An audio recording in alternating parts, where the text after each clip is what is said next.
Harfuch, acompañado por un grupo élite de la Sedena, irrumpió sin previo aviso en la lujosa residencia de Marquitos Toys, ubicada en pleno corazón de Culiacán. El operativo, que había sido preparado con precisión casi quirúrgica, tenía una única meta: hallar la pieza faltante de una investigación clasificada que venía desarrollándose desde hacía meses. Apenas pasaron unos instantes tras el ingreso, cuando el equipo de intervención encontró algo completamente inesperado. Debajo del piso de la sala principal, descubrieron un acceso secreto que no estaba en el cuarto de grabación ni en la zona de almacenaje, sino justo en el centro de la vivienda. Era un túnel clandestino, recubierto con placas de concreto reforzado y con evidentes señales de haber sido utilizado en múltiples ocasiones, pero lo verdaderamente sorprendente aguardaba al final de ese pasadizo: una muestra genética que encajaba perfectamente con el perfil del Mencho. Sí, el mismo líder del cartel Jalisco Nueva Generación, uno de los individuos más perseguidos del planeta, había dejado una huella en el domicilio de un creador de contenido. En cuestión de minutos, el país entero se formulaba la misma interrogante: ¿quién es en realidad Marquitos Toys? No pertenece a la política, tampoco dirige un emporio empresarial, ni mucho menos gira por el mundo como artista. Su fama proviene de las redes, donde presume una vida de lujos extremos, relojes de diseñador, autos deportivos y fiestas de ensueño, todo documentado en TikTok e Instagram. La casa donde fue encontrado ese túnel parecía salida de una película: alberca con agua salada, aeronaves privadas con base en Baja California y celebraciones transmitidas en vivo como si fueran escenas de una narcoserie. El exceso era tal que ya no parecía parte de un show, sino de una realidad ajena al común. Marquitos, junto con Ana Castellum y Kevin, formaban un trío inseparable en redes, siempre presentes, siempre mostrando más, pero fue esta constante ostentación la que hizo que los investigadores empezaran a dudar: ¿cómo alguien que vive de los clics puede costear un estilo de vida tan desbordante? Ninguna cantidad de reproducciones digitales justifica el mantenimiento de aviones privados, ni la compra de múltiples propiedades en distintos estados del país. Pronto, los analistas se enfocaron en sus movimientos financieros. Lo que encontraron encendió todas las alarmas. Los contratos de publicidad eran vagos. Muchas de las empresas registradas a su nombre estaban inactivas y las cuentas bancarias vinculadas llevaban a Jalisco, un territorio históricamente conectado con operaciones del crimen organizado. La pista empezaba a tomar forma. La bomba explotó cuando apareció un video que lo mostraba lanzando fajos de billetes durante una fiesta. La frase que acompañaba la grabación fue directa: "Aquí mandamos nosotros". A partir de ahí, Sedena entendió que no se trataba solo de contenido superficial. Detrás de las risas, de los filtros y de los carros de lujo se escondía algo más oscuro: un posible vínculo con una red de blanqueo de capitales de la nueva era. Marquitos dejó de ser simplemente un icono digital para convertirse en el centro de una indagación federal. Las plataformas sociales ya no eran solo entretenimiento juvenil, se habían transformado en canales efectivos para mostrar poder, influenciar narrativas e incluso disfrazar actividades ilegales. En este caso, TikTok e Instagram se convirtieron en el escenario perfecto para proyectar una fachada cuidadosamente diseñada. Los especialistas en inteligencia digital no solo analizaron los clips por su contenido superficial, diseñaron herramientas que les permitieron mapear horarios, rastrear ubicaciones y conectar a personas que aparecían una y otra vez en distintos eventos. Todo tenía un patrón. Un ejemplo: una publicación hecha pasadas de las 2 de la madrugada en Cancún mostraba a un individuo que previamente había sido detenido en Querétaro por su presunta relación con una célula financiera del CJNG. Nada era casual. Otro dato alarmante: un automóvil de lujo que figuraba en varios videos del influencer tenía la misma matrícula que un vehículo implicado en una operación de tráfico de estupefacientes. Cada imagen, cada toma podía ser un punto clave en el mapa del crimen. Mediante las interacciones, los especialistas localizaron más de 9 perfiles que comentaban frecuentemente en los contenidos del influencer. Muchos de estos usaban emojis cifrados, referencias al mundo del narco o compartían imágenes de armas. Tras profundizar, se reveló que varias de estas cuentas pertenecían a familiares directos de personas con antecedentes por delitos transnacionales. La trama se volvía cada vez más compleja. La duda ya no era cuánto gana Marquitos, sino a quién sirve realmente. ¿Estamos ante un joven atrapado por las circunstancias o ante una figura mediática cuidadosamente moldeada para distraer, para atraer la atención, mientras otros operan en las sombras? ¿Puede un influencer ser parte de una estrategia mayor sin saberlo? Y aquí te lanzamos la pregunta a ti. ¿Qué estás viendo este video? ¿Crees que Marquitos Toys es un simple creador de contenido o algo más? ¿Quién crees que está financiando todo ese derroche de dinero? Un punto clave para el CJNG era cada transmisión en vivo que realizaba Marquitos. Cada vez que él se conectaba, cientos de miles observaban un estilo de vida que despertaba envidia. Pero para Sedena, aquello no era simplemente entretenimiento. Se trataba de una estrategia mediática ejecutada con absoluta precisión, promoviendo y legitimando la vida delictiva, al mismo tiempo que despertaba admiración hacia la organización que operaba en las sombras. TikTok e Instagram no eran simples redes sociales, eran escenarios cuidadosamente montados, y Marquitos no era únicamente el protagonista, bien podría haber sido el autor intelectual. Cuando se emitió la orden de cateo, no hubo previo aviso ni señal alguna. Un escuadrón táctico de élite, bajo el mando directo de Harfuch, se aproximó en completo sigilo a la lujosa residencia de Marquitos en los primeros instantes del amanecer. La incursión tardó exactamente 7 minutos en penetrar el inmueble, pero tan solo 3 bastaron para que comenzara a revelarse la verdad. En la sala, un oficial al pisar una loseta ligeramente elevada notó una leve flexión bajo su bota. El equipo se detuvo, inspeccionó minuciosamente el suelo y al mover un panel de madera se descubrió un profundo vacío. No era un simple almacén oculto ni un refugio improvisado, se trataba de un túnel cavado a profundidad con refuerzos estructurales, sistema de ventilación funcional e iluminación instalada. Las paredes estaban recubiertas de yeso y enmarcadas en acero, mostrando claras señales de tránsito frecuente. El piso húmedo daba paso a un angosto sendero que parecía conectar con la red de drenaje urbana, o quizás incluso más allá. No se percibían señales de huida o caos. Todo estaba en un orden alarmante, como si el lugar fuese usado por alguien meticuloso, sistemático y bien habituado. Al dirigir la linterna hacia el final del pasillo subterráneo, encontraron una pequeña mesa de madera con pertenencias personales cuidadosamente dispuestas, y fue ahí donde lo comprendieron. Alguien había permanecido allí, y ese individuo no era Marquitos. Todos los indicios recogidos en el túnel apuntaban a una sola persona, alguien cuyo nombre no necesita introducción. Más adentro, dentro de la misma propiedad, el grupo de operaciones halló una caja fuerte. En su interior había aproximadamente $1,5 millones en 3 tipos de divisas, varias piezas de oro, 4 identificaciones falsas y un arma sin registrar. Pero lo que verdaderamente alteró el rumbo de toda la operación fue una diminuta mancha de sangre seca. La muestra genética fue recolectada en el lugar y enviada a un laboratorio especializado bajo la supervisión directa de Harfuch. Aunque los resultados oficiales aún no se han sido divulgados, una fuente confidencial indicó que el perfil genético coincidía casi perfectamente con el de Nemesio Ceguera Cervantes, mejor conocido como el Mencho. De confirmarse esta coincidencia, no estaríamos hablando de un simple cateo, sino del avance más significativo en 5 años de persecución internacional contra el líder del CJNG. Harfuch no emitió declaraciones públicas, pero la decisión de aislar completamente el vecindario y ampliar el rastreo hacia el sistema de alcantarillado y áreas boscosas hablaba por sí sola, porque si el Mencho realmente estuvo allí, eso significaría que Marquitos Toys, conocido solo por sus videos de estilo ostentoso en redes sociales, era el propietario de un domicilio que sirvió, potencialmente, como escondite del criminal más buscado del planeta. En ese instante, los interrogantes se tornaron apremiantes. ¿Era Marquitos simplemente un peón manipulado, una fachada limpia para cubrir las operaciones del CJNG, o alguien de confianza al punto de que el Mencho dejó su rastro genético en plena sala? Ningún creador de contenido posee una infraestructura subterránea de tal magnitud sin estar al tanto de su propósito.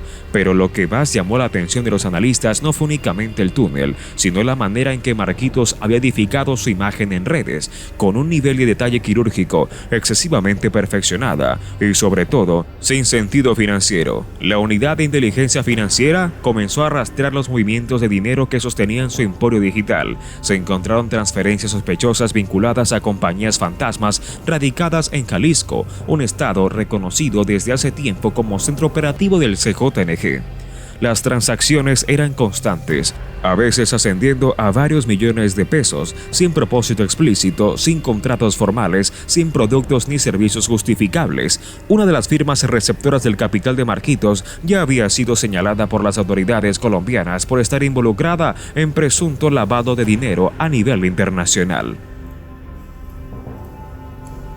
Convertirse en una fachada, una cara pública aparentemente inofensiva y admirada, usada como pantalla para encubrir una estructura criminal bien establecida que trasciende fronteras. Desde el año 2021, las entidades federales han notado un incremento notable en perfiles de redes sociales con una estética narco, no vinculados abiertamente al crimen organizado, pero sí alarmantemente alineados con sus intereses.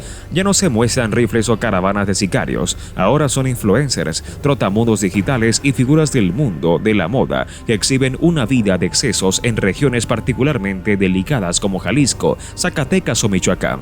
Entre ellos, Marquitos se convirtió en el emblema más reconocido de esta nueva modalidad.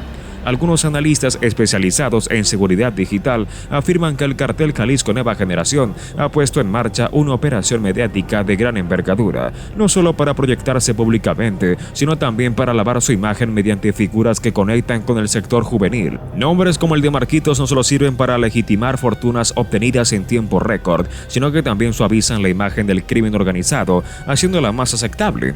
En plataformas como TikTok, Instagram y YouTube hay interrogantes que resultan imposibles de ignorar. ¿Por qué los directos de Marquitos coincidían con picos de movimiento financiero en Zapopan?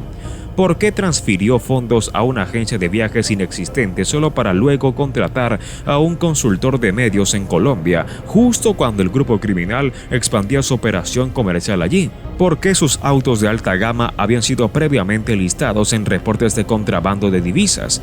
Ninguno de esos elementos, por separado, basta para incriminarlo, pero el conjunto es demasiado coherente como para descartarlo. Si el CJNG requería un canal de comunicación con alcance genuino, capacidad para mover capitales por vías aparentemente legales y sin levantar sospechas, Marquitos era el perfil ideal, sin antecedentes legales, con una vida pública magnética y sobre todo con una base de seguidores fieles dispuesta a aceptar todo lo que compartiera. Si lo hallado bajo ese túnel está realmente conectado con el Mencho, entonces Marquitos no era una figura circunstancial atrapada en medio del conflicto, era una pieza clave desde el principio, solo que ahora los reflectores se han posado sobre él. El instante en que se detectó la primera señal dentro del túnel no fue un portavoz, ni un funcionario menor quien se presentó en el sitio. Fue Omar García Harfuch en persona, sin cámaras, sin medios, sin espectáculo. Y no era un gesto protocolario. Para quienes entienden lo que se juega, su presencia era un mensaje claro. La investigación había escalado más allá del ámbito local. Nadie ha olvidado el feroz atentado en su contra en 2020, cuando Harfuch fue interceptado por 28 pistoleros del CJNG en plena luz del día sobre Paseo de la Reforma. Sobrevivió a más de 400 disparos, perdió a miembros de su equipo y aún arrastra secuelas físicas del ataque. Desde entonces, el Mencho no es simplemente un objetivo legal, se transformó en su adversario personal. Por eso, cuando surgió evidencia genética vinculada al Mencho en la residencia de un influencer famoso por sus bailes y filtros adorables en TikTok, Harfuch no podía mantenerse al margen, no acudió a observar, llegó a liderar. Tras la inspección inicial, amplió el perímetro de seguridad, instruyó al equipo forense especializado en biometría para explorar los ductos subterráneos detrás de la casa y activó vigilancia encubierta para monitorear rutas de escape potenciales. Diversas fuentes señalan que también ordenó la reconstrucción completa de los archivos financieros de la UIF, el SAT y aduanas con un propósito claro: rastrear cada operación económica conectada a Marquitos desde los 2021. Esto ya no era un caso aislado. Carfuch estaba tras la red completa, desde el disfraz mediático hasta la circulación del capital, desde la logística operativa hasta los recursos humanos. Su participación marcó un antes y un después, de una sospecha de blanqueo de capitales a una pesquisa integral sobre una maquinaria criminal bien aceitada, de un allanamiento singular a una embestida estructurada contra la renovada táctica del CJNG. La digitalización de su presencia, el camuflaje en redes sociales. Si Marquitos de verdad ocupa el punto de intersección entre la influencia mediática, el sistema financiero y la logística operativa, entonces Carfuch desmontará cada parte del engranaje, y esta vez no llegó a esperar, vino a terminar lo que empezó. Tan solo unas horas después del hallazgo del túnel, todo el entorno digital de Toys se desvaneció. Las cuentas que solían actualizarse con obsesión, desde su pulido perfil hasta su canal de YouTube con millones de visualizaciones, se esfumaron sin previo aviso, sin una despedida, sin una explicación.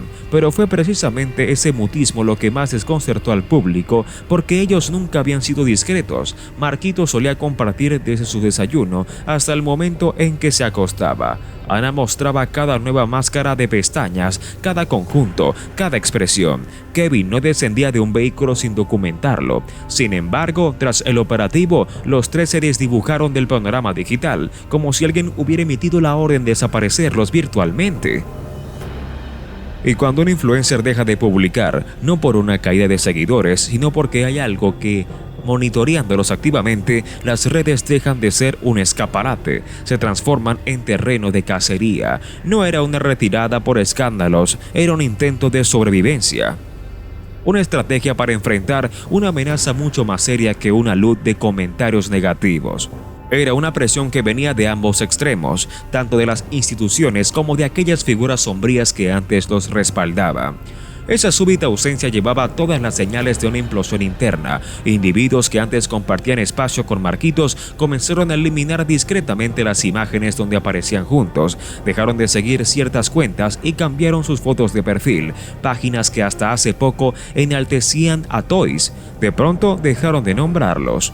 No fue necesario que nadie lo dijera en voz alta, todos entendieron. Mantenerse vinculado a ese nombre era igual a exponerse. Las plataformas sociales que antes fueron su fortaleza, hoy eran lo primero que debían borrar si querían preservar algo de su identidad, o al menos salvarse. El búnker hallado bajo la residencia de Marquitos no fue una anomalía. Después del operativo, la SEDENA y la UIF revisaron de manera conjunta todos los reportes de túneles descubiertos desde el año 2021. Un documento confidencial reveló que al menos otras 3 construcciones subterráneas habían sido detectadas en Colima, Zacatecas y Baja California, todas con un diseño técnico idéntico y cada una situada cerca de zonas residenciales donde vivían influencers notorios.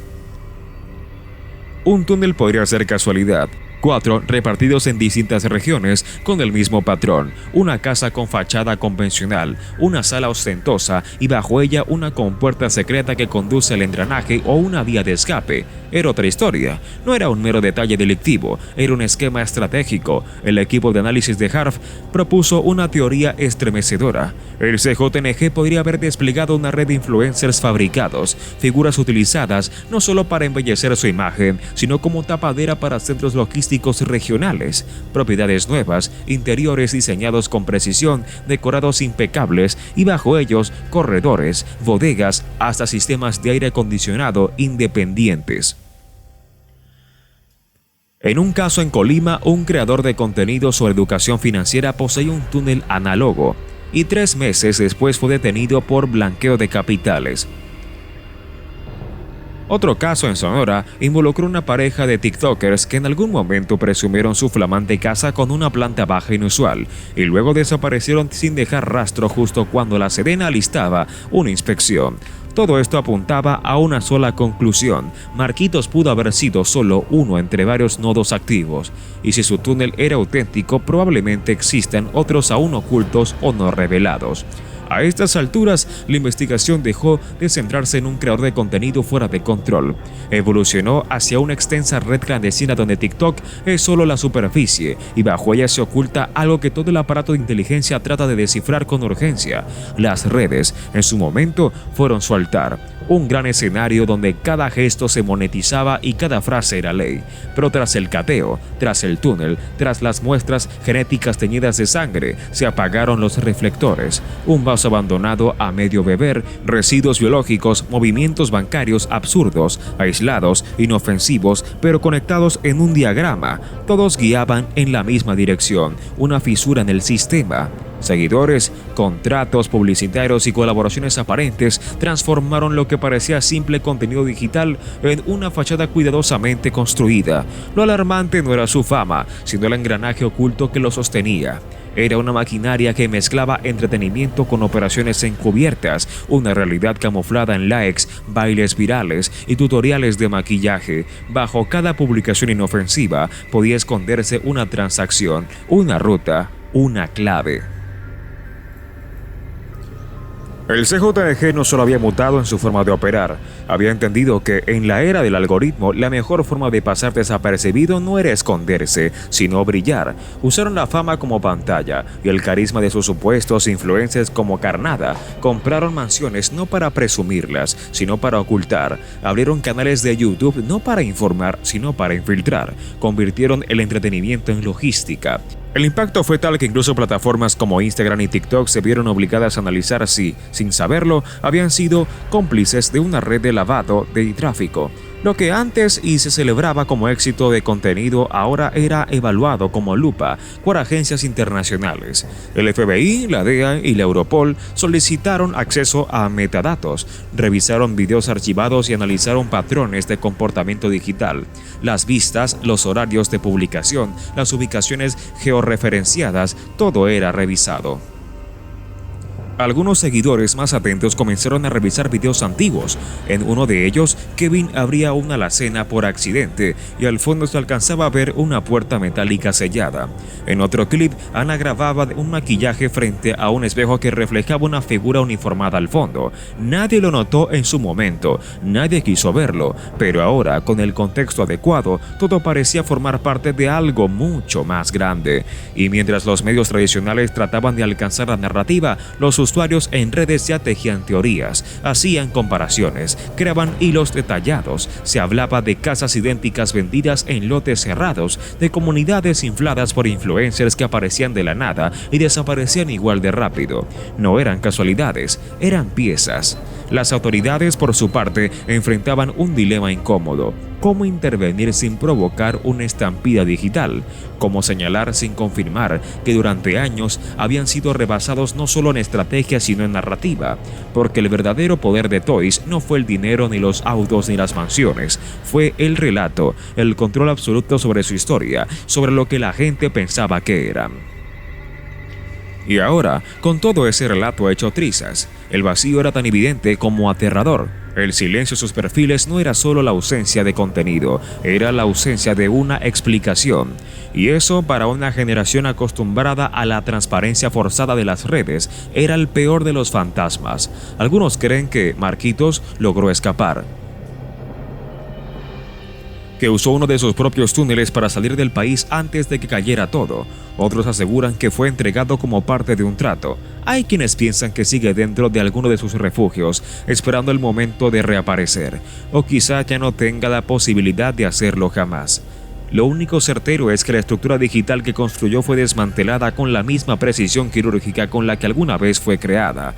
Y en ese desmantelamiento, no solo se fueron sus videos y sus fotos, sino también la idea de que el éxito en redes era simplemente suerte, talento o carisma. Ahora se sabe que a veces es una estrategia cuidadosamente financiada, con objetivos que van mucho más allá del entretenimiento. Porque cuando los reflectores se apagan, lo que queda no es la fama, es el eco de todo aquello que intentaron ocultar.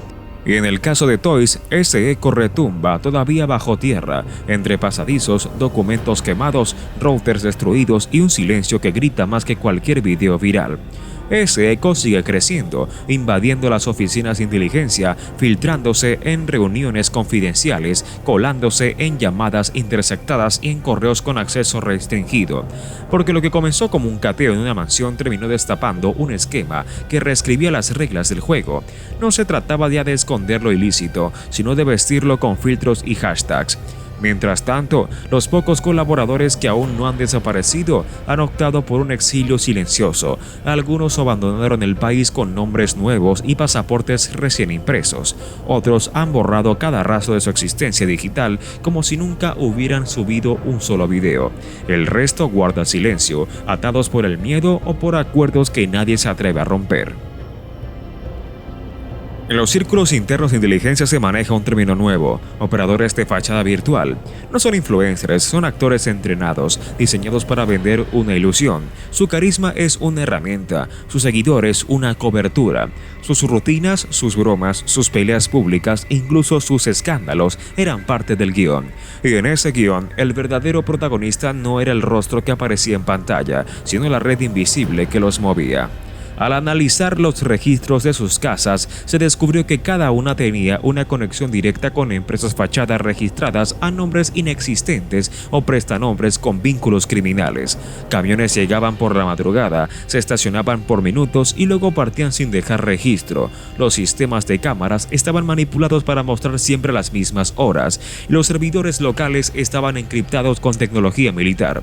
Y aún más perturbador fue descubrir que algunos de estos influencers participaban activamente en operaciones logísticas. No eran solo imagen, participaban en reuniones clandestinas, disfrazadas de fiestas, en transmisiones en vivo que en realidad eran señales codificadas.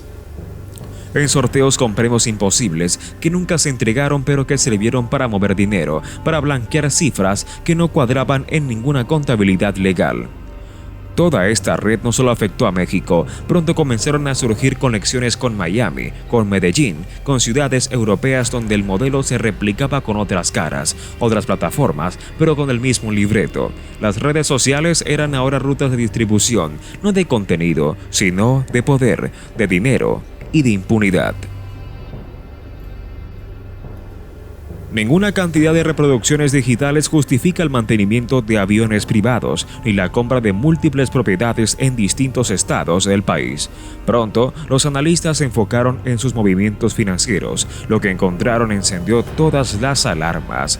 Los contratos de publicidad eran vagos. Muchas de las empresas registradas a su nombre estaban inactivas y las cuentas bancarias vinculadas llevaban a Jalisco, un territorio históricamente conectado con operaciones del crimen organizado. La pista empezaba a tomar forma. La bomba explotó cuando apareció un video que lo mostraba lanzando fajos de billetes durante una fiesta. La frase que acompañaba la grabación fue directa: "Aquí mandamos nosotros". A partir de ahí, Sedena entendió que no se trataba solo de contenido superficial. Detrás de las risas, de los filtros y de los carros de lujo, se escondía algo más oscuro. Un posible vínculo con una red de blanqueo de capitales de la nueva era. Marquitos dejó de ser simplemente un ícono digital para convertirse en el centro de una indagación federal. Las plataformas sociales ya no eran solo entretenimiento juvenil, se habían transformado en canales efectivos para mostrar poder, influenciar narrativas e incluso disfrazar actividades ilegales. En este caso, TikTok e Instagram se convirtieron en el escenario perfecto para proyectar una fachada cuidadosamente diseñada. Los especialistas en inteligencia digital no solo analizaron los clips por su contenido superficial, diseñaron herramientas que les permitieron mapear horarios, rastrear ubicaciones y conectar a personas que aparecían una y otra vez en distintos eventos. Todo tenía un patrón. Un ejemplo, una publicación hecha pasadas de las 2 de la madrugada en Cancún mostraba a un individuo que previamente había sido detenido en Querétaro por su presunta relación con una célula financiera del CJNG. Nada era casual. Otro dato alarmante: un automóvil de lujo que figuraba en varios videos del influencer tenía la misma matrícula que un vehículo implicado en una operación de tráfico de estupefacientes.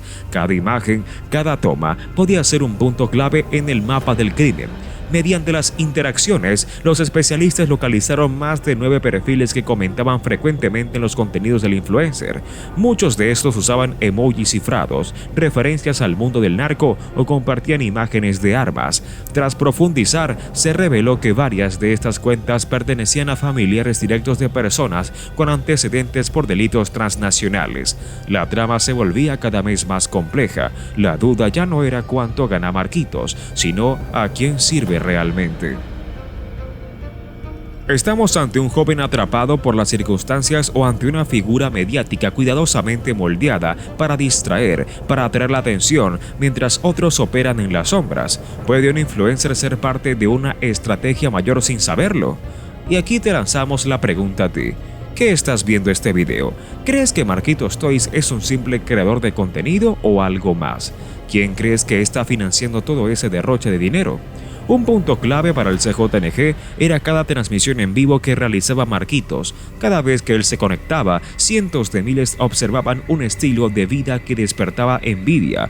Pero para Sedena, aquello no era simplemente entretenimiento. Se trataba de una estrategia mediática ejecutada con absoluta precisión, promoviendo